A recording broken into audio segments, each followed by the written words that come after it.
حامل القرآن قد خصك الرحمن بالفضل والتيجان والروح والريحان. السلام علیکم ورحمۃ اللہ وبرکاتہ. آج رمضان ڈے 7 کی آیت نمبر 119 ہے سورۃ المائدہ کی. ٹھیک ہے، 7واں پارہ ہے. اس آیت کا ترجمہ جیسا کہ آپ کے سامنے موجود ہے، اس کا خلاصہ یہ ہے کہ اس آیت کے اندر یہ بتایا جا رہا ہے کہ قیامت کے دن انسان کو اس کا سچ جو ہے نا فائدہ پہنچا دے گا.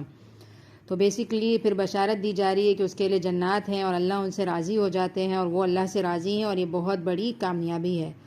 تو ہم جتنی بھی آیات پڑھ رہے ہیں اس میں کوئی نہ کوئی ایک کوالٹی ہے جس کو ہمیں اپنے اندر لانا ہے. تو اس آیت کے اندر ہمیں اپنے اندر سچ کو پیدا کرنا ہے، سچائی ہمارے اندر ہونی چاہیے. اب ہم کہیں گے کہ ہم سچے ہیں، ہم ظاہر جھوٹ نہیں بولتے، لیکن اگر ہم اپنا جائزہ لیں تو یہ جو بیماری ہے نا جھوٹ ہماری زندگی میں شامل ہے.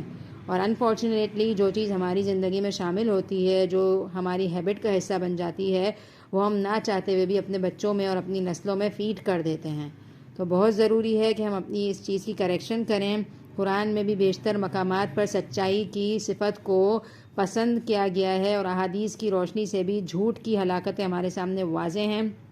مثال کے طور پر ایک حدیث جس کا مفہوم میرے ذہن میں آ رہا ہے، اس لیے میں شیئر کر دوں کہ جو شخص جھوٹ بولتا ہے تو اس کے منہ سے جو اسمیل آتی ہے اس سے فرشتے بہت دور تک کچھ میلوں کے الفاظ آتے ہیں جو بہت زیادہ ہیں. آئی گیس ایگزیکٹلی یاد نہیں آ رہا، لیکن 70 میل یا اس طرح کے کوئی الفاظ آتے ہیں. بیسیکلی کہنے کا مطلب یہ ہے کہ فرشتے بہت دور چلے جاتے ہیں اس شخص سے.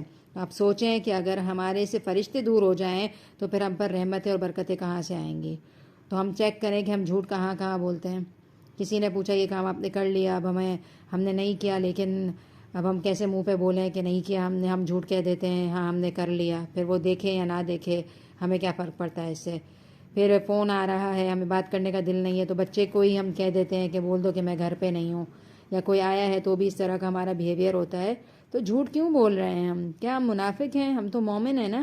ہمارا کال اور فعل سیم ہونا چاہیے. جو ہم بول رہے ہیں وہ ہمارے عمل کا حصہ ہونا چاہیے. اور یہی نہیں، سورہ نساء میں بھی ایک آیت آتی ہے کہ سچائی اتنی بڑی چیز ہے کہ اللہ تعالیٰ نے کہا کہ جو اللہ اور رسول کی اطاعت کرے گا اللہ تعالیٰ ایسے لوگوں پر انعام کریں گے. اور ان کو کن لوگوں کے ساتھ اللہ تعالیٰ نے مینشن کیا؟ من النبیین والصدیقین والشہداء والصالحین. نبیوں میں سے، سچے لوگوں میں سے، شہداؤں میں سے اور صالحین میں سے. نبی کا مقام بہرحال بہت بڑا ہے، اس لیے اس کو نمبر 1 پہ رکھا گیا. اس کے بعد سچے لوگوں کو ہائی لائٹ کیا اللہ نے، اور تیسرے نمبر پر شہیدوں کا ذکر آیا. حالانکہ شہادت کتنا بڑا مقام ہے نا کہ ہم پوری کی پوری جان اللہ کے راستے میں دے دیں، لیکن شہید سے زیادہ افضل اللہ کے نزدیک سچا انسان ہے. تو ہمیں کیا کرنا ہے؟ اپنی زندگی کو سراپا سچ رکھیں. ہمارے قول اور فعل میں تضاد نہیں ہونا چاہیے. جو ہم ہیں وہ ہم لوگوں کے سامنے شو کریں. چلیں زبان سے جھوٹ بولنے کے علاوہ ہم سم ٹائمز اپنے آپ کو لوگوں کے سامنے نیک بنانے کے لیے بڑی بڑی باتیں کر رہے ہوتے ہیں جو بیسیکلی ہمارے اندر نہیں ہوتی. وہ عمل جو ہم نہیں کر رہے ہوتے اور لوگوں میں دکھا رہے ہوتے ہیں کہ میں بہت نیک ہوں اور میں یہ کرتی ہوں، میں وہ کرتی ہوں. تو یہ بھی ایک طریقے کا جھوٹ ہے. تو اپنی زندگی سے ہمیں جھوٹ نکالنا ہے اور اپنے بچوں کو بچپن سے جھوٹ سے دور رکھنا ہے. کیونکہ سچائی جو ہے نا سچ انسان کو نیکی کی طرف لے جاتا ہے، اور نیکی کہاں لے جاتی ہے؟ جنت کی طرف. اسی طرح اس کا اپوزٹ کیا ہے؟ جھوٹ انسان کو گناہوں کی طرف لے جاتا ہے، اور پھر وہ گناہ انسان کو جہنم میں لے جاتے ہیں.